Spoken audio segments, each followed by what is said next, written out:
अस्सलाम वालेकुम first year. आज आप पढ़ेंगे गुलाम अब्बास का अफसाना ओवरकोट। ये सिलेबस का आपका दूसरा अफसाना होगा। ओवरकोट गुलाम अब्बास ने लिखा है। गुलाम अब्बास का जमाना है 1909 से 1982 का। जाड़े की चांदनी उनका अफसानों का मजमूआ है, जिसमें से उनका ये अफसाना लिया गया ओवरकोट। ओवरकोट अफसाना जो है वो ऐसा अफसाना है जिसमें किरदार नहीं बयानिया अंदाज इख्तियार किया गया है। शुरू होता है ये अफसाना कुछ इस तरह से कि जनवरी की एक शाम को एक खुश पोश नौजवान डेवस रोड से गुजरकर माल रोड पर पहुंचा और चेरिंग क्रॉस का रुख करके खरामा खरामा पटड़ी पर चलने लगा। यानी बड़ा टहल टहल कर पटड़ी पर चलने लगा। ये लाहौर का माल रोड है बच्चों, ज़हन में रखिए। ये नौजवान अपनी तराश खराश से खासा फैशनेबल मालूम होता था, अपने लिबास से। तराश खराश से मुराद है लिबास से। चमकते हुए बाल, बारीक बारीक मूछें गोया सुरमे की सिलाई से बनाई गई हों। ये हुलिया है जो गुलाम अब्बास बयान कर रहे हैं अपने करैक्टर का, जिस करैक्टर के थ्रू पूरी कहानी चलेगी।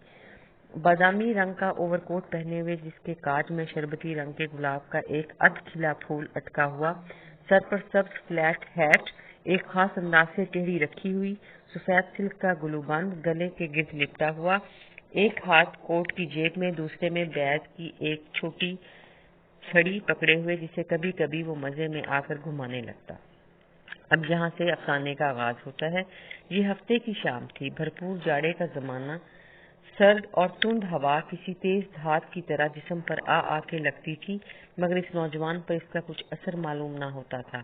लोग खुद को गर्म करने के लिए तेज तेज कदम उठा रहे थे, मगर इसे इसकी जरूरत ना थी।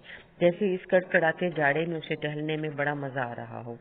इसकी चाल ढाल से ऐसा बांकपन टपकता था कि तांगे वाले दूर ही से देखकर सरपट घोड़ा दौड़ाते हुए उसकी तरफ लपकते। तेज घोड़ा, सरपट घोड़ा, और बांकपन एक गरूर सा, एक आन सी, मगर वो छड़ी के इशारे से नहीं कर देता।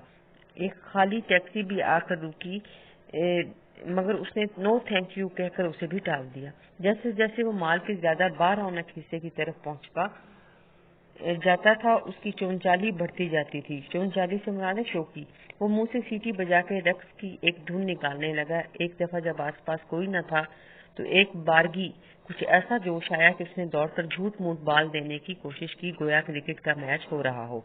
अब यक बारगी अचानक ही रास्ते में वो सड़क आई जो लॉरेंस गार्डन की तरफ जाती थी, मगर उस वक्त शाम के धुंधलके और सख्त कोहरे में इस बाग पर कुछ ऐसी उदासी बरस रही थी कि उसने उधर का रुख न किया और सीधा चेरिंग क्रॉस की तरफ चलता गया। बाग में शाम के वक्त, वो भी सर्दी में, ज़ाहिर उदासी होगी। एक माहौल है जो गुलाम अब्बास ने इस अफसाने में बनाया है।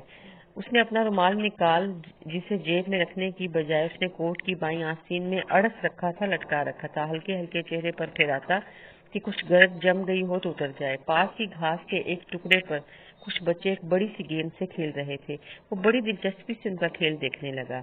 बच्चे कुछ देर तक उसकी परवाह किए बगैर खेल में मसरूफ रहे, मगर जब वो बराबर टके ही चला गया, मुसलसल देखता ही चला गया, तो रफ्ता रफ्ता शर्माने से लगे और फिर अचानक गेंद संभाल कर हंसते हुए और एक दूसरे के पीछे भागते हुए घास के उस टुकड़े ही से चले गए। अब ये बच्चों की एक खूबसूरत नफ्सियात है जो गुलाम अब्बास ने इसमें बयान की है।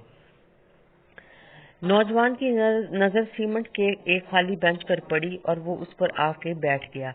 उस वक्त शाम के अंधेरे के साथ साथ सर्दी और भी बढ़ती जा रही थी। इसकी ये शिद्दत नागवार न थी। माल रोड पर मोटरों और बाइसिकलों का तांता बंधा हुआ तो था ही, पटरी पर चलने वालों की भी कसरत थी। यानी शाम के वक्त माल रोड वैसे ही भी लाहौर का ऐसा रोड है जहाँ पर रश अमूमन ज्यादा रहता है। इलावा जी सड़क की दो रोया दुकानों में, दोनों तरफ की दुकानें, दो रोया दुकानें, सड़क के दोनों तरफ की दुकानों में खरीदो फरोख्त का बाजार भी गर्म था। जिन कम नसीबों को न तफरीह तबाह की इस्तात थी न खरीदो फरोख्त की, वो दूर ही से खड़े खड़े इन तफरी गाहों और दुकानों की रंगारंग रोशनियों से जी बहला रहे थे। मैं यहाँ पर अफसाने को रोकती हूँ। यहाँ पे देखिए कि साथ साथ अफसाना निगार की नजर माहौल की बारीकियों पर भी है और उस करैक्टर को की तफसील के साथ साथ वो माहौल की बारीकियां भी बयान कर रहा है। यही इस अफसाने में खामोशी है और जुजियात हैं। जुजियात है छोटी छोटी बात की तफसील है जो उसकी कहानी को खूबसूरत बनाती है। आप इसको पढ़ लें। नेक्स्ट मैं आपको अगले जो है लेक्चर में इसका अगला हिस्सा पढ़कर कहानी को हम इसी तरह का सफर जारी रखेंगे। ओके जी, अल्लाह हाफिज।